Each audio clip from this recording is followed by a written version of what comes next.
Andy, very nice to see you and have you here. Thank you. Thank you very much for inviting me. Pleasure. And how was the set in Berghain? Quite nice, I will say. I mean, I had a lot of fun. I think people also enjoy it. Yeah. And I did yeah. enjoy it a lot. Like Thank I you. was supposed to leave and I was like, one more track, and then I stayed until the end. Yeah, I think that space is somewhere that you will go and not Yeah. for 2 hours, It's going to be like a long run. Yeah, So yeah. definitely. Exactly. And how does it? So you played there 3 times. This was the This was the second time. second time. Yeah. Yeah. How did the experience of the second time change compared to the first time? So definitely, I mean, the first time, I mean, I already knew the club and how was like kind of the vibe, but I never experienced playing there. And it's interesting because even it's such a big club and a big reference worldwide, there's still like a community inside. Yeah. So it was interesting for me to coming back and know that there was like already people that was there when I played like months ago, like trying to, like expecting, listening to the set. For me it was like, okay, this is interesting that even this super big space has like a interesting community, like a family. Yeah.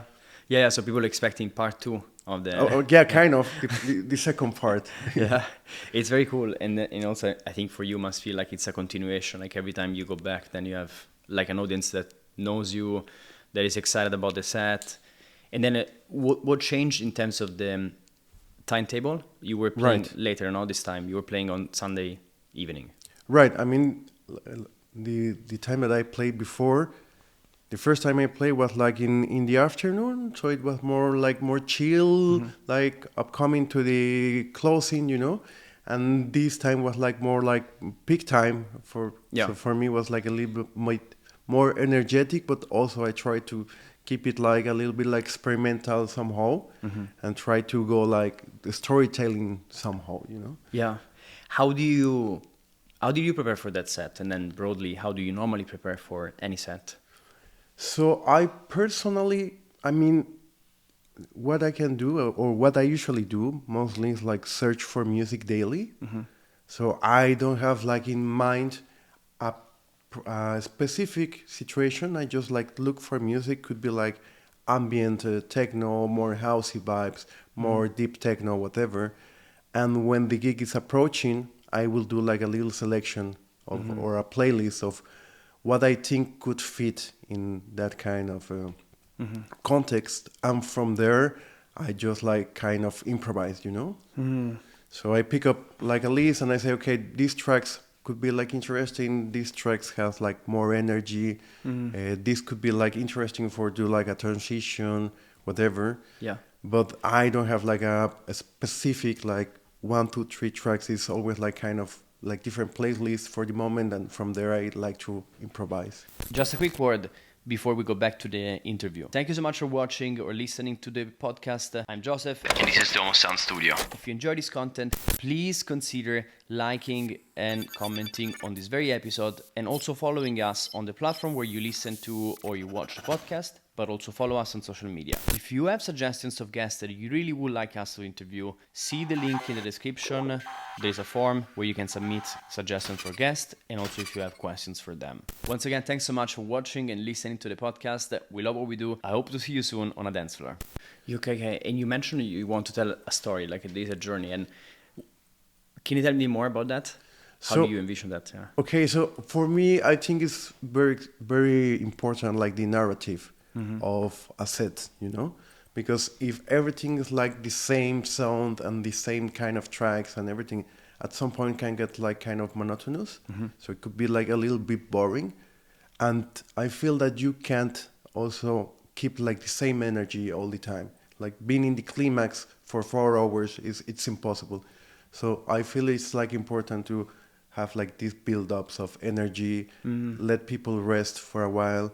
And it depends, of course, because sometimes you will have like slots of 2 hours, or maybe a festival 1 hour, and then you have like other spaces like Berghain, for example, that you have like 4 hours or even longer. Yeah. So you have to keep that in mind, that people is not going to be like dancing like in climax 4 hours, like just for your set. Yeah, it makes sense. And do you observe how people react and then from there you decide, okay, one more energetic track, you go up with energy, and then at some point you're like, you go down? Yeah, definitely. I mean, I guess like that's part also like of the experience that you get as a DJ, like being able to read like the crowd and say, okay, we have been like in this like a rushing moment for 20 minutes. Maybe let's take like a little break and let's go somewhere else or whatever, you know. But there's like these moments that you can say, okay, maybe it would be like nice to make like a little transition somewhere else. How much of that is what you feel you want to happen versus what you think people feel?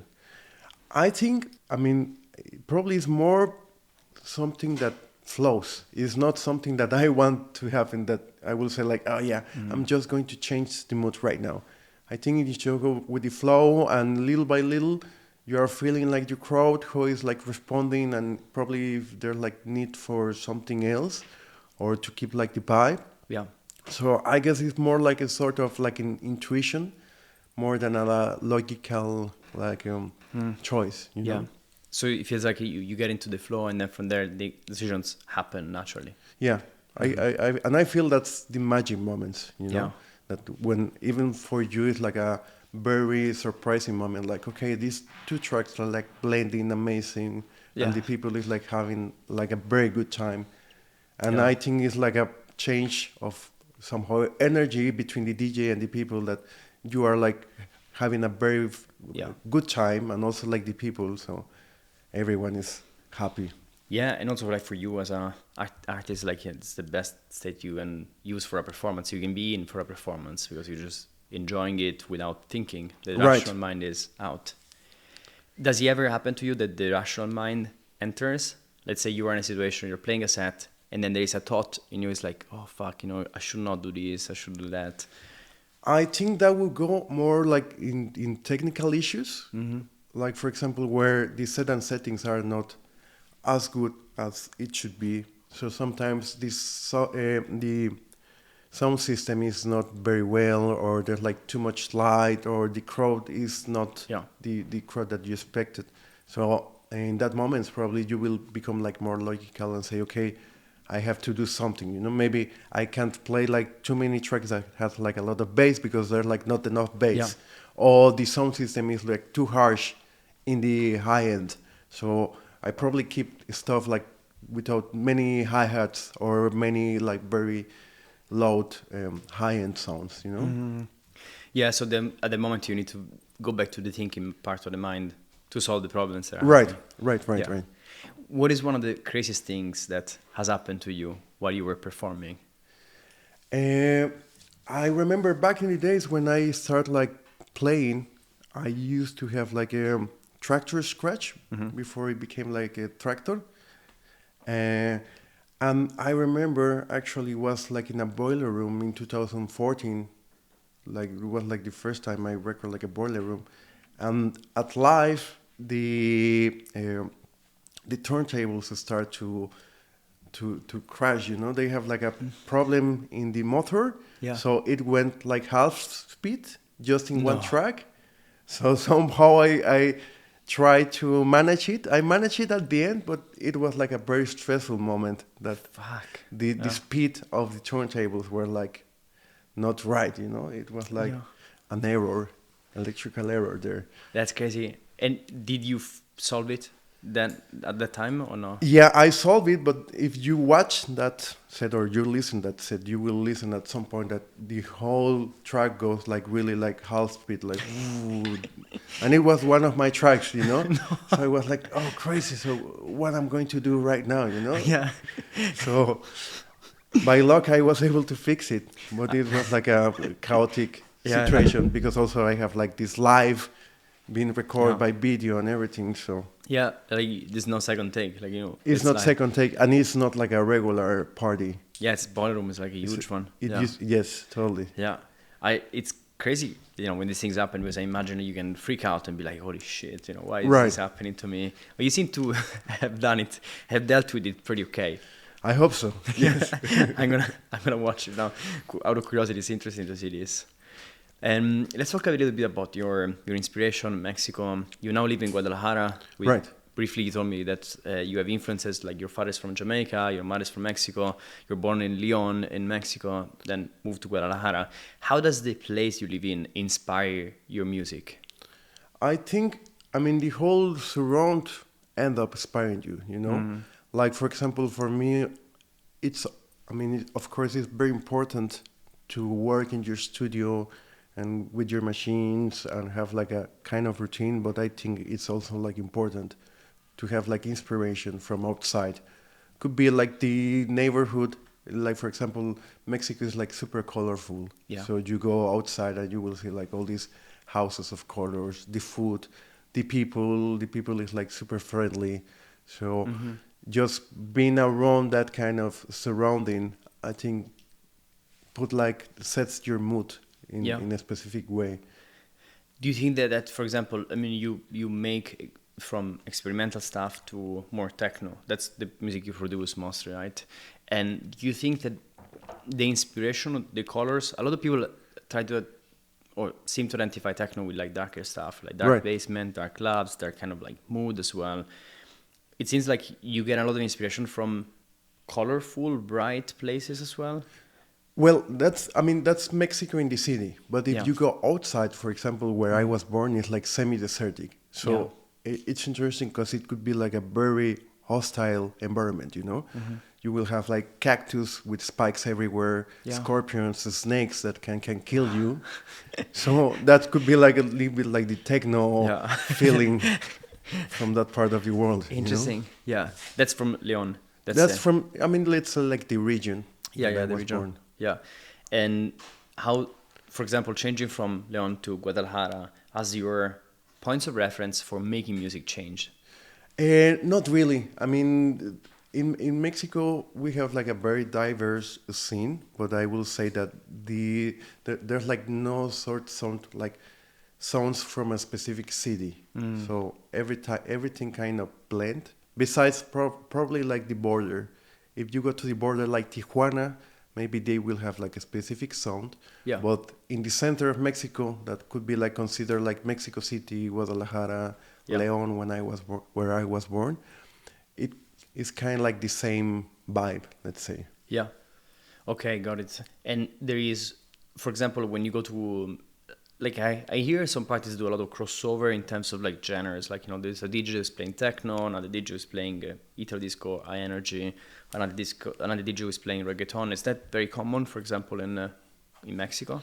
Yes, definitely. Yeah. And I guess the answer for that is that we don't have like a specific clubs for a specific style of music, because also even it's a very big country, there's like not so much people listening to this kind of music. Yeah. So if probably you open like a club specifically for deep techno, even in Mexico City, which is the capital, has like a huge amount of people, it would be like very difficult to gather like a proper public for that kind of sound. So you will have always like this kind of crossovers between a house night, a techno night, or even like a reggaeton Sunday. Do you think that makes it? You were telling me before, like there's no clubs that have like such a regular audience that keeps going to the same place over and over. From a DJ perspective, does that make it harder to? Yeah, definitely. Yeah. I mean, it's more hard because you never have like the same audience. So you could even experience audience that are not even familiar with electronic music, you know, with any kind of electronic music. So at some point it can be like a hard situation. Yeah. It's hard because you feel like people are not understanding what you're playing, or they don't dance, or they don't interact. Totally. I mean, it can be that situation also that people are not familiar with the sound and also like the set and settings. So in the sense that probably like the sound system is not as good to play certain kind of music, or the place is like too bright, or it has like a disco ball like in the 80s, 70s. So that kind of stuff really influence where you can go, you know? Yeah. Of course. Like it kind of limits you in a way, or pushes you to do certain things. And in terms of inspiration, what inspires you these days? In terms of inspiration, I think everything. I mean, for me, for example, something that really inspires me is like natures of sound. You know, for example, if you go to Mexico, you will listen the different sounds that are like from the day and from the night of insects, and there's like different patterns of different insects that happens during the day. So that's quite interesting, because if you sample it, that I already have done a couple of things like that, you will have like really interesting sounds that even sounds like they came from a modular, you know? Yeah. If you trick it a little bit. Super interesting. Do you do a lot of like sampling of nature? Not really. I mean, that was like my first kind of approach when I was aware of it. I remember, I mean, in Mexico, you can listen to it, but if you go to jungle areas, it would be like more intense. So if you try to sleep actually in a jungle, you will listen at the night that there's like a lot of sounds going on from animals and stuff like that. When you're immersed in nature outside the city. Yeah. Totally. Yeah. And compared to, when did you start producing music? How many years ago? So probably I start producing around like 15 years ago, like around like 2008, something like that. Yeah. Okay. And how much your process of making music has changed since you started to today? A lot. I mean, it has changed a lot, because back in the days when I start producing music or attempting to produce music, I mean, in Mexico, we didn't have like any sort of like schools or mentoring that could help me to learn like the process of it. So it was like a lot of trial and error, you know. I remember I download like a demo of a DAW somewhere and just like start like clicking in the buttons and trying to figure it out what was going on, you know, like it's a space machine of an alien. So it took me like a long time even to be able to make a loop and define like, okay, this is the key, this is the bass. With this kind of tools, I can do a bass. This is a hi-hat, you know, this is like a percussion. Yeah. So it took me like a long time to really understand like the whole technical aspect of it. Were you looking at internet? I mean, it was early also for YouTube, but in 2008 was like YouTube was 2004, so it was. I don't imagine there weren't so many YouTube videos explaining anything. No, there wasn't. I mean, YouTube was like, I guess, especially for very random content. Yeah. At least in Mexico, like funny stuff, and that was it. But I mean, you could search a little bit like in blogs. I remember there were like some blogs, but it was like mainly you have the DAW, read the manual, and that's it, you know, and try to figure it out how it works. Read the manual. Right. Yeah. Very interesting. Has anybody helped you in that process?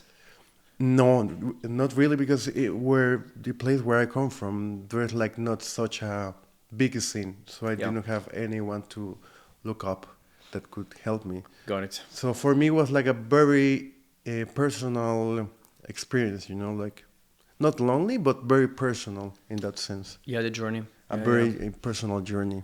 What were the influences at the start that brought you to the music you make eventually? So I guess I'm this generation that had access early in their teenagers to internet. There was like a home computer at home, and I could go like into blogs and things like that, because where I'm from, there's like no record stores or anything that you could go and buy electronic music. So I guess that was like my first approach to electronic music, through internet blogs. And also because of movies, I remember I have a very clear memory. For example, Matrix was a big thing for me, you know. Maybe for other friends that are like older than me, that were born like in the 80s, Blade Runner was a whole inspiration. For me was like Matrix. And I remember after that there was like these little short movies called like Animatrix. And as for now, for me, the soundtrack is one of the best I have ever heard. And it's all based like in electronic music. And at that time, I couldn't like distinct between styles. I was not able to say, okay, this is this is that. For me, it was like a totally new world. So that soundtrack in particular was that blew my mind, and I was like, okay, I would like to know how they did this, you know? Right. Yeah, yeah. And Animatrix was related to Matrix, or it was an animated series? Yes, so basically they gave the idea to different studios, animation studios. I can't remember, like probably was like 7, 12. I'm not very sure. And it was like all around the Matrix universe, you know. So it was Wow. like different little shortcuts of short videos, sorry, of animations of Matrix, short animations of Wow. 5, 7 minutes. With electronic music. With electronic music, with very, very good electronic music. So cool. And in a way, I think, I guess, like if you don't have genres in your head, you just, when you start producing, you just do whatever it feels right. You don't try to stick into a box or a definition. Yeah. Right, because I feel like also at that stage you are like very free. You don't Yeah. have like any sort of boxes of this is this or this should be like this, you know, and it's complicated because after you can get stuck like in a big box of okay, if I do this style of music, it should go like at this speed and it should go with these elements. So I think that also can be like a limitation. Yeah. How much does that happen to you? Something in your brain is like, oh no, I should not put this hat this way, or I need to make it faster. Do you feel that? Not really, because as I said, like come like from a very personal journey. So for me, it was like okay, do whatever you want, Yeah. and somehow it worked. So sometimes I have like feedbacks from people that says like, this sounds good, but it's too weird because you made it like this way, and I'm thinking like, well, this is the only way I know, you know. Yeah. Do you feel at this moment free in your art, in the way you make music? Yeah, definitely. I mean, and I still keep that in mind, you know, that I should feel and keep like these open boxes and not attach to these limitations and try to keep a balance between, okay, this is the kind of music that I want to make, but this is also something that I want to bring to this style of music, you know, something fresh, something new. And that balance, I think, is what define what I'm doing as an artist, you know, the kind of sound. Yeah, that's super interesting. And it's interesting because you said also like sometimes you have a person that judges that and says, okay, it's interesting, but I don't like it, or it doesn't fit my label, doesn't fit my style because of this reason. Does that negatively affect you? So if someone says, I don't know, there's a track that you particularly like that you made, and it's very strange for conventional terms. You send it to 7 people, and then 6 of them reply, and they say, Yandy, nice, but you know it's too weird for me. Right. Does that affect you? Does that feel weird for you? Is it? Right. I mean, I feel when I start making music and having that early experience of sending music to probably some labels or some friends and having that kind of rejection. Yeah. At the beginning, I thought that it was like a negative thing because for years I was not fitting anywhere, you know. And at some point, I took the decision like, okay, if I don't fit anywhere, then I will release my own stuff, and maybe they would be like a couple of people that like it. And then, for my surprise, it was like a very positive thing that I did. Like, say, okay, I'm going to release my stuff because nobody seems to be interested in it. It's to this or to that for fit on the label. Yeah. So later on, I understand that that was actually a positive thing. Very interesting. You started your own label, right? And Right. digital or physical copies as well? So I have like this label called Mall Audio with a friend from here from Berlin, and we start doing that physical because at the point I never had like a vinyl, so I was wondering, well, I have been in the scene for so long, I would like to have like a memory of what I have done Yeah. through all these years. For my grandkids, if I ever. For my grandkids and for my mom. And I remember I told him I would like to press these tracks, you know? Yeah. And we started just like a test actually. And it went over and over and over. And later on, with my first album I did, it was like a totally self project, totally by myself. and that was like only digital. Yeah, and but that was with Mole Audio as well, or no? There was on No, that's on Diaspora Ecos. Diaspora. That's your solo label. Let's Yeah, say. that's my solo yeah. imprint, let's say. Got it. And for example, how do you said it was well received? Did you do anything in particular to get the music in front of the right people? I think it was like a very organic situation. I feel like when we first release, I mean this first release I'm talking about in Mall Audio in 2018, it took us like a lot of time to catch like the attention of the people. Even like the first 1 year, 2 years, there was like not so much going on. Yeah. And after a while, like people start to get like interested on it, you know. So, and of course, I start to send it to my friends and share it with artists that I like it. Like, hey, maybe if you like it, take a listen. Sure. But for me, I felt it was like a very like small, not small, but very slow transition. You know. Yeah. Short. And then Diaspora Ecos is 2022, rough. During the pandemic, I Okay. did it actually. Yeah. Digital only. That's your label to have like the platform to send it to, like Right. to release music. Yeah. Yeah, that's my own platform. Yeah. Do you do promo pool? I mean, do you send to DJs before the release goes out? Yeah, totally. I mean, Yeah. I also do like personal sharing to Yeah. people that I know that, of course, I know that they will like it, because if there's like someone else, which is even my friend, and I know that they are totally into another style of music, it would make no sense To send them, yeah. to send it. Yeah, makes sense. Yes. If you were to start over, like, Mole Out 2018 and then Diaspora Echoes, if you have to start from zero today, Right, okay. what would you do? Like, what would be the first two things you do to start a label?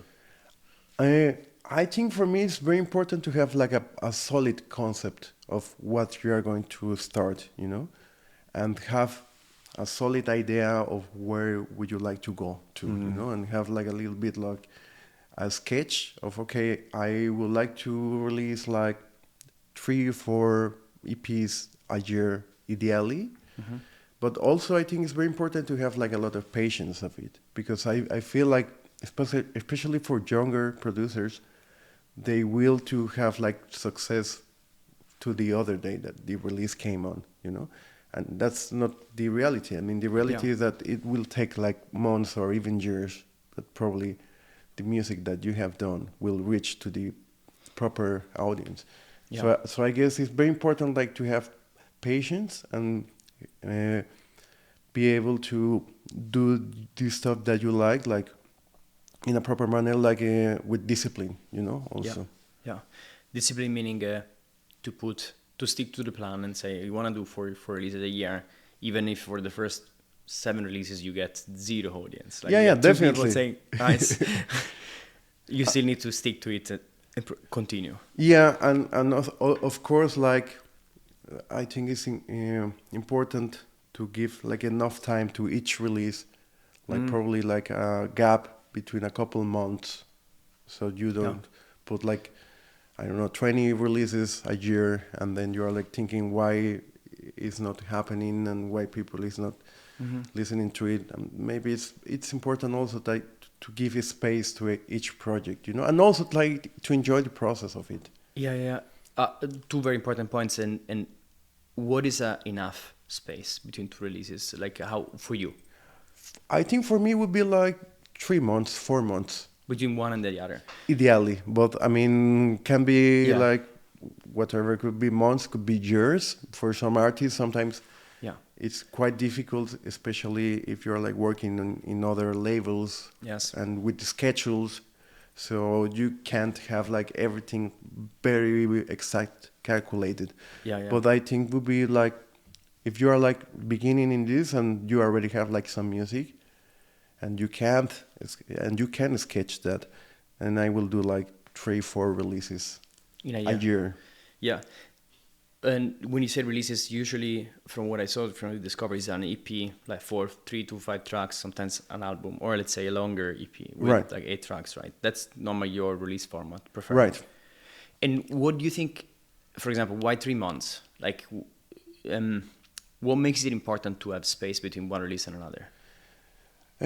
I think also, I mean, you could have like more releases. I mean, talking specifically in the case that is your self releases, let's say. I think, in my personal opinion, it's better to have like quality instead of quantity. So yeah, I mean, you could release like one EP and then the second EP could be like next week with 20 tools, you know? Sure. But I don't know if that would be like worth it to release, you know? So in my personal opinion, it's better to have like enough space so you can kind of rest and digest the whole process and maybe come to the studio with fresh ideas. So for me, like this kind of time lapse is like my ideal time lapse. But there are like people that would say like 6 months, 1 year, Sure. 1 week. Yeah. So it's the quality to make sure that like whatever you're putting out there, you're proud of it, it feels good, it's technically ready. Right. And then on the other side also, you're, I guess also you're asking people attention, you're promoting it, you need some time from one to another to not confuse people, to not overwhelm them, I guess. Yeah, definitely. Definitely. Yeah. And I guess also that time lapse could be like between an EP or could be like a remix that you did for a friend or it could be like a I don't know, like a single track for a compilation. So I don't think it should be like totally fixed to an EP or an album or just to have like this continuation of releasing probably 3-4 things or 3 things a year. I think it's like a good amount. It works, and you release also on many other labels, also Illegal Alien, Aesthetic, and what has been one of your releases that for you feels particularly important and meaningful? Meaningful. Well, for me, definitely was my first album, which called Antiguos Astronautas. That's Diaspora Echoes, or? That's in Diaspora Echoes. That is like my own imprint, and I really like it because, it has like a very important part. It's very important for me because it represents a lot of what I wanted to say in my music. And I also did like the whole artwork and everything and the concept. And the concept is about of what if we discover that in these ancient civilizations in Mexico had like futuristic technology. And it was like totally different or opposite of what we think that it was. Because for me, it's also important to reflect that where I come from, because in Mexico we are very well known to have like a very ancient civilization, but seems like everything is like put on the past, you know? Yeah. Like everything belongs to the past, and there's like anything new coming from the country. There's like no future or not sci-fi coming from it. So I thought it was like important to put like this kind of concept in a futuristic Interesting. idea. Okay. And that was the message, or the concept behind the album. Right. Yeah. Very interesting. So the culture, you feel that a lot of the culture in Mexico looks at the past as if it was a glorious past, and there is a lot of like culture that comes from there, and people tend not to look so much at the future. Did I get it right? Yeah, definitely. I mean, Mexico is not seen as a futuristic country as well. I mean, you've compared, like, for example, Japan. Yeah. If you think of Japan, you will think about all these kind of futuristic gadgets and the speed trains and everything like that. I guess, like, for Mexico, it's totally the opposite. For Mexico, will be like, okay, you will think in pyramids, in the food, in Mayans, in Aztecs. Yeah. Very, very interesting concept. Yeah. And your connection when you say ancient civilizations, the Maya technology, that's like related to the pyramids? Or when I was in Mexico a few months ago, as I told you, like I went to Xochitl, next to Mexico City, Xochimilco. Xochimilco, okay. Xochimilco, yeah, which is this kind of, it's super interesting concept. There's a lagoon, and then there is huge pieces of land that apparently were floating islands they're man-made. Right. And it seems that they were made 700 years ago. Like, this is insane. Like there's different hypotheses of how this came about, like why this was, like why someone started doing these things, like knowing that they will never even see these things being built because it was past their lifetime. Right. That's something like is always impressive, like looking at what we call ancient civilizations that we think they are behind where we are right now, and they're like actually quite smart and thinking longer term than we're thinking now, probably. Yeah, definitely. I mean, I think also we always make like the mistake of thinking that we're like on the prime time of civilization. Yeah. That right now we have like the most advanced of everything, you know, and the most advanced in civil rights and whatever. But if you think it about, like, for example, as you are saying, like this kind of, they call it chinampas, and it's like artificial island. And what's is very crazy about like the Mexico City is that Mexico was built inside a lake. Yeah. So there was like this kind of premonition that they should build like a city with certain symbols, which was like an eagle eating a snake. You will see that like in our bills, and it's like the national symbol. So because of that history, they build up like a full civilization, a full city inside a lake, which is in Mexico, and it's kind of like Atlantis in real life, you know. Which city is it again? In Mexico City, like Mexico City. Okay, yeah. Yeah, the civilization of the Aztecs were built like in this. I didn't know this thing about specifically about Mexico City. So it was built inside a lake by creating like like an island of soil. Right. Wow, that's incredible. Yeah, and then you really question, as you said, like, are we in the moment where are we the most advanced? Maybe not. Maybe we actually went down. Yeah, who knows? You know, I mean. Or maybe we went down in some things and not in others. But right, totally. Such a fascinating, country culture, but also like thoughts about these things. Right, and kind of my point with this album was like, okay, yeah, these were like ancient civilizations, but they really had like really advanced knowledge about like astronomy, about mathematics, about architecture. You will see like some pyramids are built like with blocks of tons of weight that they were brought from miles away, and nobody has like a clue how was that. You cannot fit like a piece of paper between the blocks, and they used to have like a calendar of 52,000 days.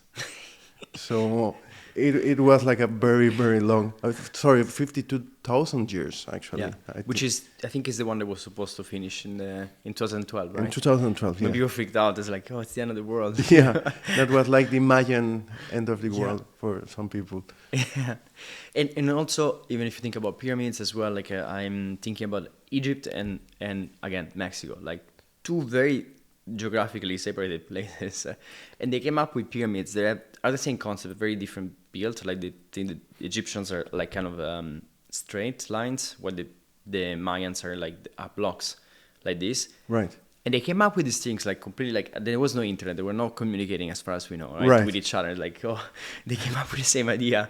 That there must be some kind of interesting concept, or maybe it's a use that we don't even understand now. Yeah, I mean it's. I mean, nobody knows, you know? I mean, there's like so many strange things. I mean, even if you talk in that analogy, I mean, in Egypt, they used to have like this Egypt cat with not hair. And in Mexico, we have like the Cholo Escuincle, which is a dog that doesn't have like any hair. Yeah, no way. Okay. So interesting. And was it what period in history? The dog without the hair? So, I mean, we have this native dog. You still can find this dog in Mexico. It's quite popular. Maybe, I don't know, have you seen like this movie called like Coco from Disney, but was like super popular? But anyway, basically this dog has not hair, and supposedly for the ancient Aztecs, this dog was like your guide between life and death. So when you passed out, this dog was like the guide to the underworld. Yeah. So in your actual life, you should be like good with animals, because if not, he won't guide you. Fair enough. Yes. Yeah. It's also helpful for people not to. To be nice exactly. to the ecosystem. Yeah, exactly. And what I wanted to ask is also about your, if you think about your inspiration for the music you make. Right. Can you think about a track that for you is particularly inspiring? Like a track that for you has always been inspiring. What are the elements that make that track special? Uh, so my background, I mean, I was born in Mexico, but my mom is Mexican, but my dad is Jamaican.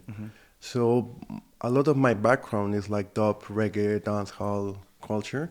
So for me, I really interested like in sounds that are like kind of dubby, that have like a lot of bass, percussion, that are like very spacey, kind of trippy. I mean, it's something that always Yeah. was like very interesting for me. Interesting. And do you think it's that because your father was listening to the music at home?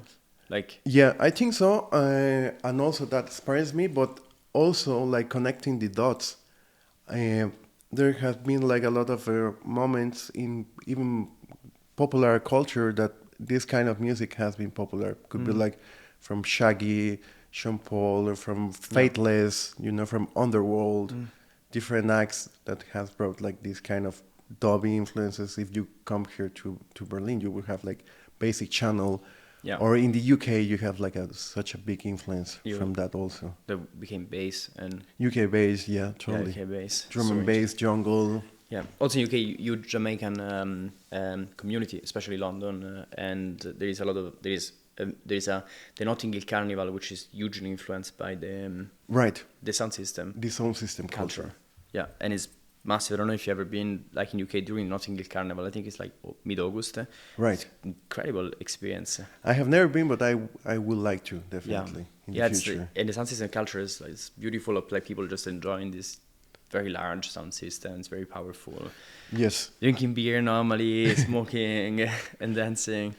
And definitely I feel like somehow like this kind of music was also like kind of the blueprint of what we have right now. For example, if you think about sound system, so sound system bring to us like the opportunity to experience like music in a physical way, you know. Yeah. Probably back in the 50s, 60s, you will listen to music in your sound system, in your living room, very um, quiet to not disturb the neighbors. But in Jamaica was like, okay, put like a lot of speakers, crank up like the amplifier, and let's really experience the Yeah. vibrations of the sound, you know. Yeah. And we experience that every single weekend in the club. Yeah. You know. Yeah. In good clubs, yes. In good clubs, definitely. Yeah. I come from the illegal rave culture in Italy, in Rome, and that's kind of the way I started. I mean, before that I was going to clubs already, but the kind of like, that's what really triggered me, was huge sound system where you are in front of a wall of speakers.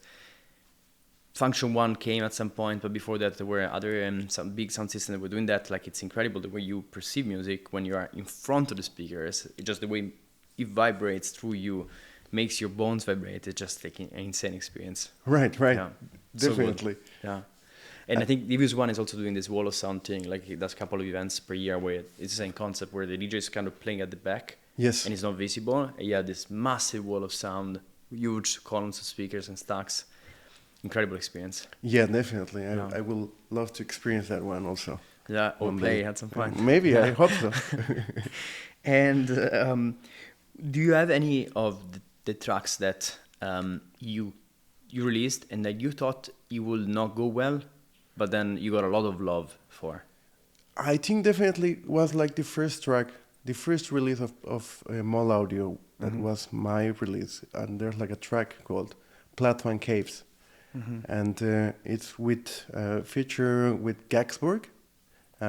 He's from Jamaica, and he used to be, or he's still running like this collective Equinox, like avant-garde dancehall. And at that point of my life, I was like not really looking for any kind of bright future, let's say. I mean, there was like not so much going on in my career, let's say. And I had that release, and time went by, and there was like not so much going on with this track. But at the end, like after 4 or 5 years, this release has been like recognized like a lot, you know. So I didn't expect that it would have like such a recognition. And it was, you said, after 4 and 5 years, so it took time for people to find the track, Yes, to connect. yes, it took like a lot of time, and I think also that gave me like a very good lesson of doing things with a more like timeless approach, you know. Try to make music that is like kind of timeless, and it's not like the thing that is hype at the moment, because whatever you do can be like recognized in 5, 10, 15, 20 years, you know? Yeah, that's super interesting. How do you make a track timeless when you're producing it? Or how do you think about a track in a timeless way? So, in my opinion, I guess like what will give this characteristic a track is making it as, I mean, from your authentic point of view. I mean, nobody can be as you, you know? Yeah. Nobody can pretend be you. Yeah, and nobody have- will beat you at that. Yeah. No, it's impossible. Yeah. Probably people could have like better hardware, 1 million studio, whatever, but nobody can be like inside your head. Yeah. So if you are able to translate your own ideas and whatever you like to music, nobody can take that out from you, you know? Yes. So I guess that's what makes like timeless things or timeless music. Because if not, you are like influenced by others and you end up like doing stuff that sounds like other people and can get like loose in all this music that is released every day, you know? Yeah. And I think my perception is that it's a big risk to nowadays, because we are so exposed to everybody's music on social media, and you see also the potential recognition that the music is getting. If there's a track that is traveling a lot of people are playing it, you can start thinking, okay, I need to make something like that to be successful. And I think a lot of people do that at the start of their career. You need to imitate a lot to also learn. I think it's super nice. But I wish that for everybody, that everybody would think the same of like, how do you develop your own sound that feels true to you? Right. Yeah, there was something that I've heard in there's this guy that does, it's called Creative Minds on YouTube. He has a channel, he posts stuff about creative people, and he said something that really struck with me, which is I stopped judging my art and my creation from good or bad into, I ask myself, is that real to me? And if it's yes, then I do it, you know. It's a very good thing. Yeah, definitely. Yeah. And I think also it's very important because, I mean, at the beginning, when you start like making music, probably you don't have like all these attachments in the sense that you are like very free, you haven't released anything, but as time goes by and you start like releasing music and having some sort of success, maybe you could also create your own like expectations, you know, and you have like these expectations that probably other people have about you, or if your next release is going to be as good as the previous one, or if it's going to fit with this club or that label. And I think that could be like also not very healthy for the creative process. Yeah. So trying to keep like a blank canvas in your head, I think is like the better solution, as you said. You know? Yeah. Does that come natural for you? Not really. I mean, I think it's like a work process. Working process. Yeah, working process. That is something that you have to work every day. Like if you are going to the gym or to therapy, something like that, you know? Got it, yeah. I mean, it's something that you have to work yourself and keep in mind that, okay, what are the things that are making noise in my head and how I can take them off to have like a better of flow of creation. Yeah, to kind of like also protect yourself from these thoughts that would... From the starts, definitely. I've heard in a previous interview that you released, we were saying that it's also important not to try to add too many things to a track, and if anything, actually take out. Can you tell me more about that? For example, do you ever feel the pressure when you feel the track is not working, there is something you need to change? Do you think, oh fuck, I need to add a snare, a clap, or an effect? And then you realize, okay, no, I need to take a step back. How do you do that? How does that work for you? So I feel like when I started making music, somehow when things doesn't work as well as you expect, you tend to add more stuff, you know? So you're like, okay, this track doesn't have like the proper vibe I wanted. I will add like another synth. Yeah. I will add like a different kick, another tom, whatever.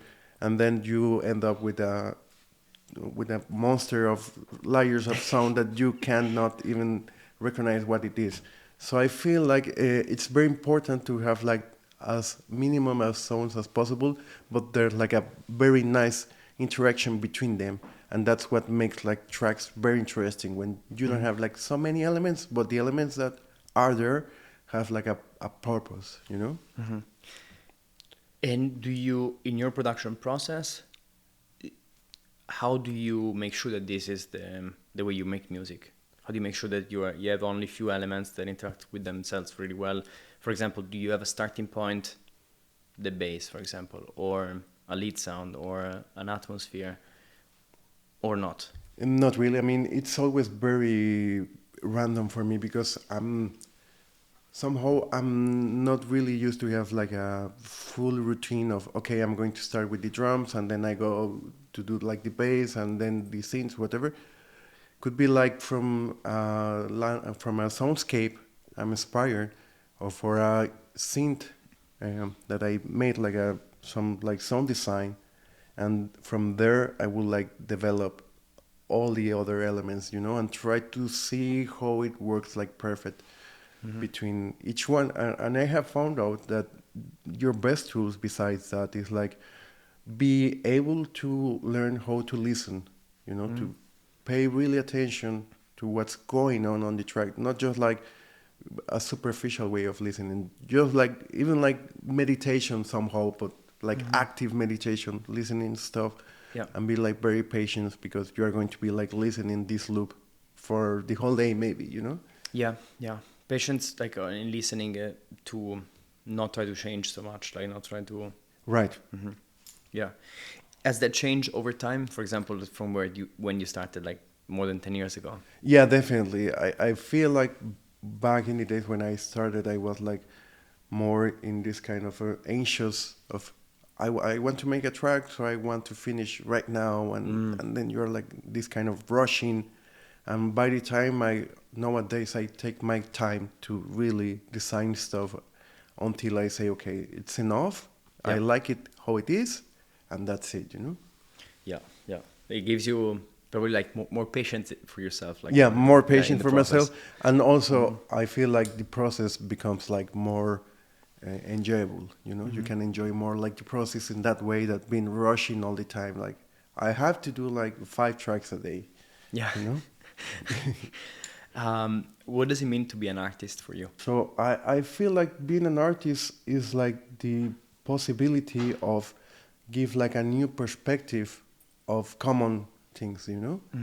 Could be like an object, could be like a dish, could be like a picture or an instrument. Like being able to put like on the spot a different perspective of a very common thing, you know, in an artistic way, and that also will make people like be aware of this new thing that they have never seen before, you know.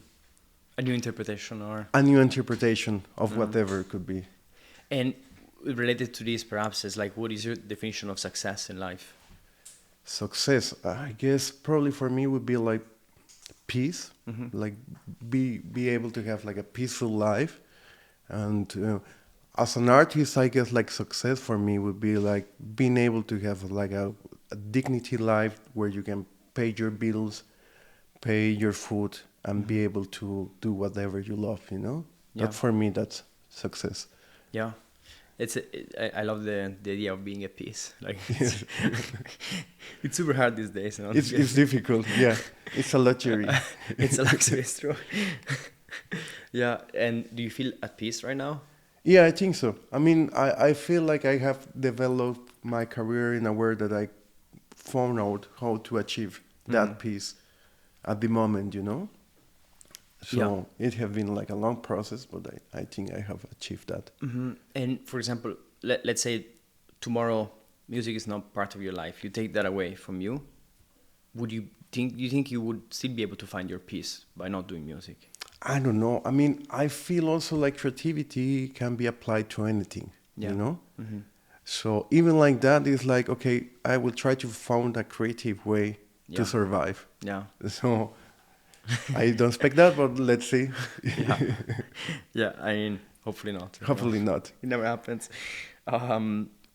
If you were to talk to someone who is in Mexico, or broadly speaking, in a place that is not Berlin, like one of these big like electronic music hubs that are very established with a network, and they really want to make music, what suggestion would you give them? Or put it another way, if you were in that situation, what are the two things you would focus on the most to make sure you are at peace, you're doing art that you are happy with? So I would say, definitely, as I said before, you need to be patient. You need to be constant and authentic also. Like, don't be like blind of what is going right now at the moment with the all things that are popular, because this will fade out at some point. As everything, as social media. I mean, we had like MySpace back in the days, and then we went to Facebook, and now we are like Instagram. But maybe in 5 years, Instagram is going to be gone, and a lot of kind of styles that are popular at the moment could be gone also. You know, so I guess my best advice for people will be like, be yourself, do whatever you really like, be quite authentic, and also like enjoy the process. You know, because people sometimes feel like they're like chasing a special goal, and when you arrive to that, you are like thinking like, okay, now what's next, you know? Yeah. But if you really enjoy the process, it's like a very nice journey. Yeah, it's like the journey itself is The journey itself is better the than goal. the destination. Exactly. Yes. Yeah. And it seems that from the little we know each other and we started talking about this, like it seems you are really enjoying the process, and that's my assumption. That's probably also what allows you to be at peace. It's like Right. independently from whether you're gonna play 7 shows in the next months, or you're gonna play 3, or you're gonna play 0, like you're still happy with the direction you are in, you're still happy with the music you're making. Whenever you play a show, you are happy with what you're communicating. Is that something you have consciously developed? Yeah, definitely. Because I feel like at the beginning, of course, when you are like in your early 20s and you want to be part of this music scene, which is very difficult, it can be like really frustrating, because you will see like you will have your own path and your own way, and people will have their own paths and own ways, and probably people will rise, will fall, and you will have your own path. And it's important to really focus in that, you know, that especially this kind of music career is more like a long-term thing, that like a short race. Yeah. So it's important to develop like a mindset, and also I think it's important to experience like the bad gigs also, because that gives you like a lot of good experience. I mean, if every gig were like the ideal sound system, the ideal crowd, the ideal club, will be perfect. But we live in a different world where there's like bad clubs, bad gigs. Yeah. And it's also important to upcoming DJs to learn how to deal with that. You know, it's part of life. Yeah. It makes you able to manage more situations in life. I think it gives you also peace, and everything went perfect. I think it's, maybe I'm misquoting him, but Pablo Picasso said there's no worse thing than a good beginning. It's like, you know, Yeah, definitely. Yeah, definitely. you need to go through a lot of shit to also enjoy the ups and downs. And Totally. Yeah. And that also give you the ability of appreciate the good gigs, you know, and say, okay, this was like totally amazing. Probably I didn't have like the best gigs in the last months, but this particular one was like an amazing, or this festival or whatever, you know. Yeah. And also like learn that if you have like a bad gig, it doesn't mean that it was like because of your fault. Maybe it could be like the wrong timetable or the wrong day, or people was just like in bad mood. It was winter, no money, whatever, you know. Winter in Berlin, January in Winter Berlin. Berlin, yeah. How do you see your life 10 years from now? That's a difficult question, you know, because life changed a lot. I mean, and you can't predict what is going to happen. Yeah. I mean, there's like this joke that says like, if you want God to laugh, tell your Plans. tell your plans. So, but anyway, I think that I would love to attach to a creative process in sound. I would love to keep like this route of doing something with sound. Could be like still doing music, or maybe something more like artistic with museums or whatever, you know. But something that is like involved in music and sound. Probably music, and if not, something else around sound. Yeah, I hope so. Yeah. And now you're traveling, touring, gigging, producing music. How do you make sure that you also have time for and energy for your friends, relationships, and other stuff in life? You have to balance it. I mean, meanwhile you are like achieving certain goals, you have to find a way to balance it, you know. And I think it's very important also to demolish the idea of this like superstar DJ, rock and roll, and hard lifestyle, because it's very, very dangerous, you know. Yeah. And the best thing that you can do is like take care of yourself, you know. Like eat well, have a good rest, try to do like a little bit of exercise, you know, avoid like any kind of stuff that is available in the nightlife, Yeah. you know, Yeah. and keep your mind as clean as possible. That will help you a lot, because as I said, this is like a more like a long term thing. Yeah. It's a marathon. It's not a sprint. marathon. Yeah. You got to. Yeah, ethics. Yeah, I agree.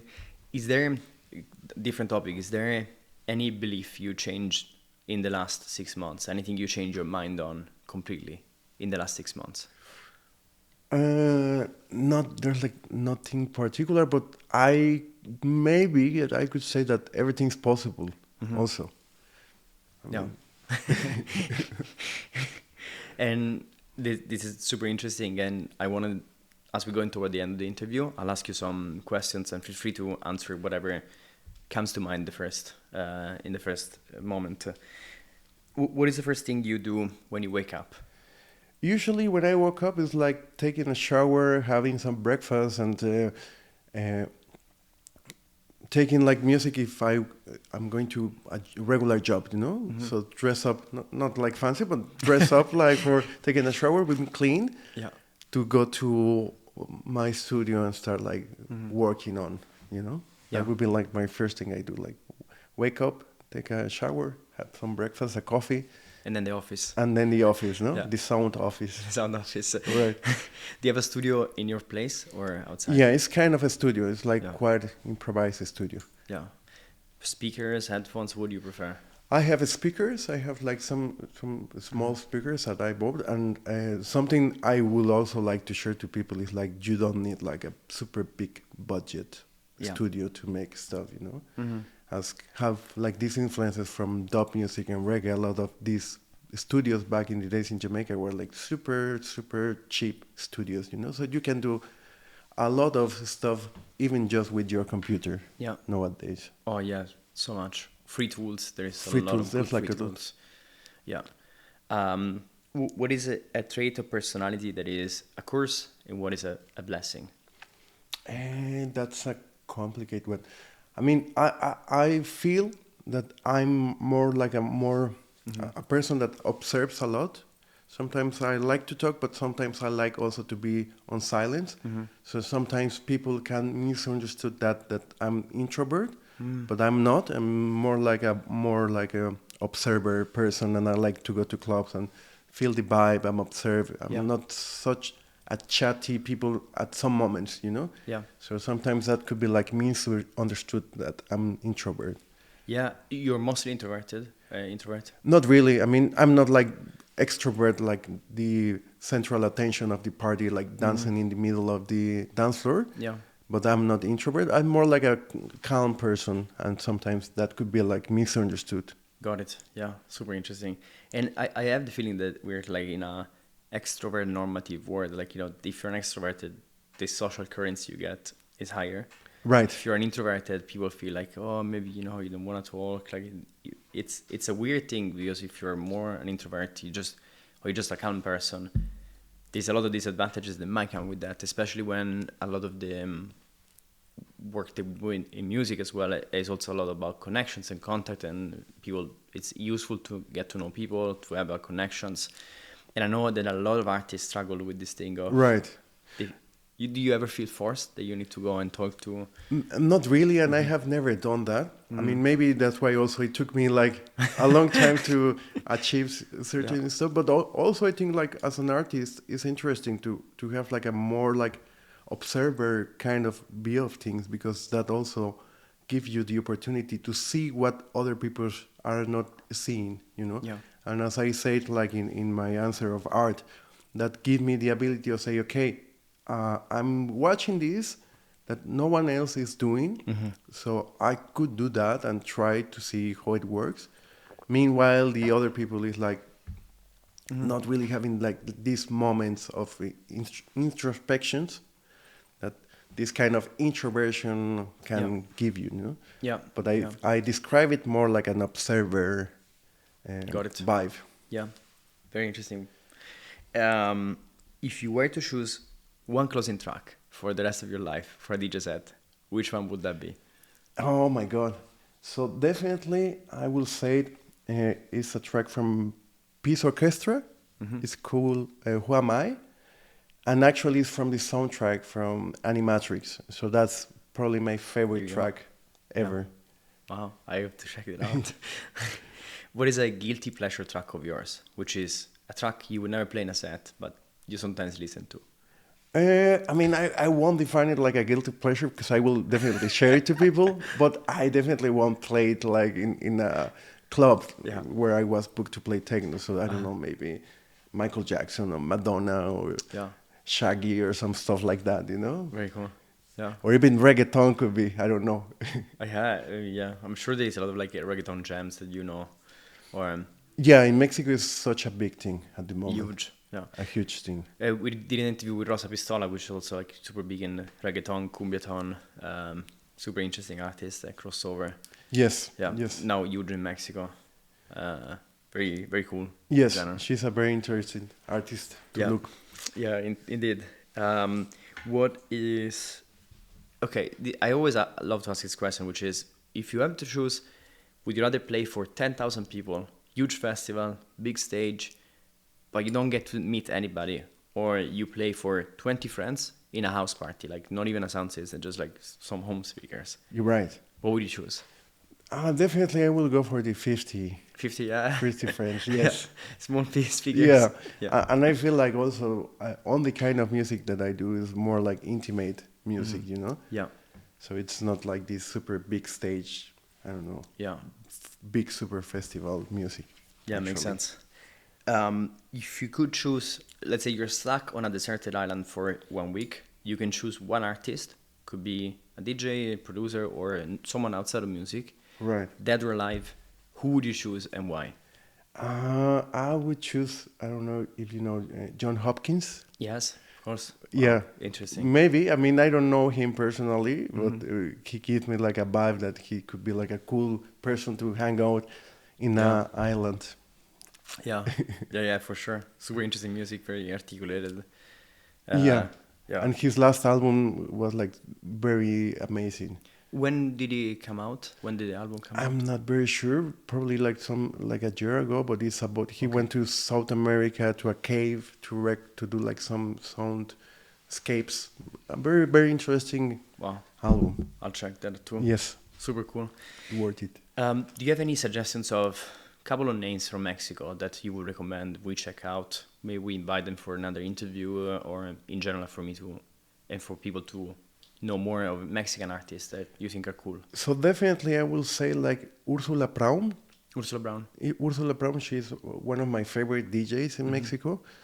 And also Itzon. Itzon for me is also one of my favorite DJs ever in Mexico. They're like from an older generation, but I felt that they don't have like the attention that they deserve. Very cool. So definitely people should keep an eye on them. I will also check them out. And that's how actually I came across you. Okay. When I went to Mexico, I asked our friend Bane, and she recommended, she was like, Andy Martin. I was like, right, okay. And then I wrote down your name, and then I asked another friend, Consti, who lives in Berlin, and she's Mexican. She goes to Mexico as well every year. And she's like, Andy Martin and other names. And I was like, okay, sounds... Okay. And there's like a pattern. Yeah, exactly, a pattern. There was a third person, and I was like, fuck it, I need to check him out. I checked your music, and that's when I sent an Instagram DM like to you. So shout out to them as well for suggesting and recommending you. Right. It was cool. Cool. It's really nice. Cool. What is one thing that a project that might be a release or something else that you're excited about right now?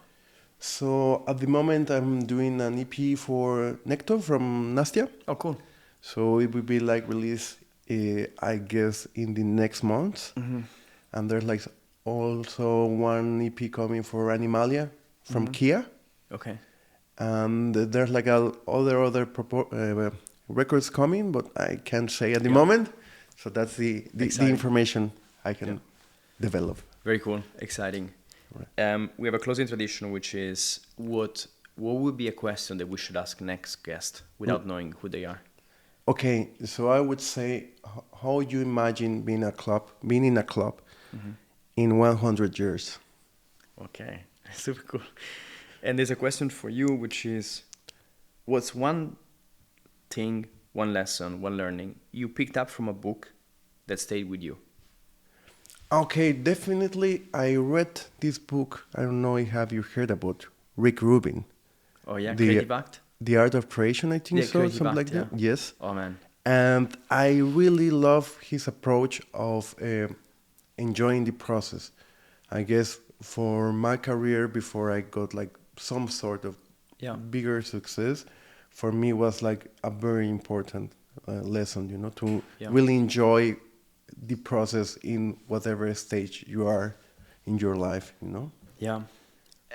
One of my favorite books as well. Yes, it's an amazing book, and I totally recommend people to. Any creative people or any people should read it. It's true. Rick Rubin, genius, like very a person that is also very at peace. Like right. Incredible. I mean, if John Hopkins was not a variable for the island, I will say like Rick Rubin, Rick Rubin will do. Right. Yeah, I think it's wow, what a book! Like one of the books I recommend or I gift the most to my friends. Like it's I really love it. Yeah, I agree. Very nice. And it has been a pleasure. Thank you for coming by. Thank you for inviting me. It was a pleasure. Pleasure.